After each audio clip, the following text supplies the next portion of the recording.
Hi everyone. तो मुझे पता है आपके मन में इस समय हजारों सवाल चल रहे हैं, आप तरह तरह के यूट्यूब चैनल पे जाके सर्च कर रहे हैं। तो मैं आपके लिए एक वीडियो लेके आई हूँ जिसमें एनटीए के सारे जो भी फैसले हैं आपको एक वीडियो में ही, छोटी सी वीडियो में ही क्लियर हो जाएगा। ठीक है, तो एनटीए ने बिल्कुल यहाँ पे कंफर्म कर दिया है कि जो भी गड़बड़ियां हुई थी 3 मई के एग्जाम में, उसकी वजह से एनटीए ने नीट जो कि 3 मई को हुआ था उसको कैंसिल कर दिया है। कैंसिल क्यों किया है? क्योंकि इन्हें एक प्रॉपर हैंड रिटन डॉक्यूमेंट मिल गए हैं जिसमें जो गेस्ट पेपर था 410 क्वेश्चन में से एग्जैक्टली 150 क्वेश्चन मैच हो रहे हैं।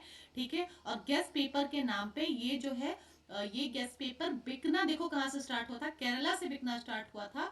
और इसका जो रेट रखा गया था 30,000 से लेके 5 लाख रुपए तक इसको कोचिंग हब्स को बेचा गया। ठीक है, स्पेशली इसमें जिस शहर का नाम आ रहा है सीकर।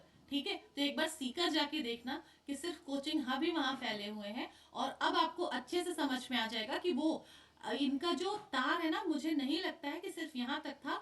ये तो एक्चुअली जहां पे पेपर चेक होता है उनके साथ इनका कांटेक्ट था। मैं तुम्हें आगे भी पूरी सच्चाई बताऊंगी और वो कौन कौन से कोचिंग इन्वॉल्व है वो भी मैं आपको बताऊंगी।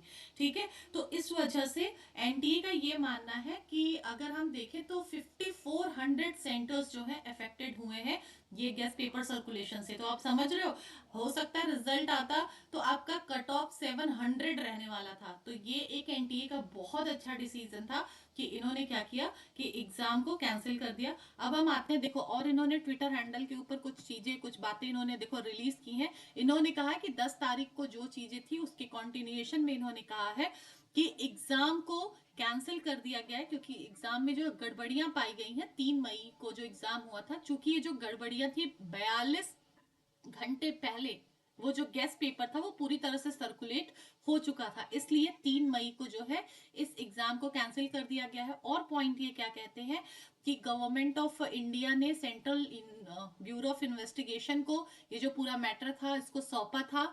एनटीए ने इसमें काफी कोऑपरेट किया।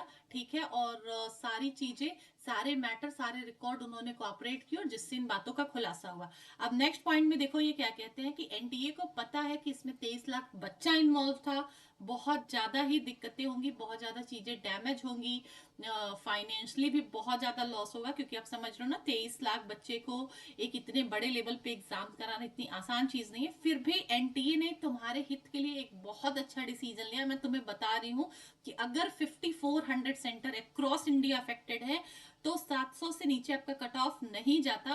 ठीक है, तो ये एक बहुत अच्छा डिसीजन रहा।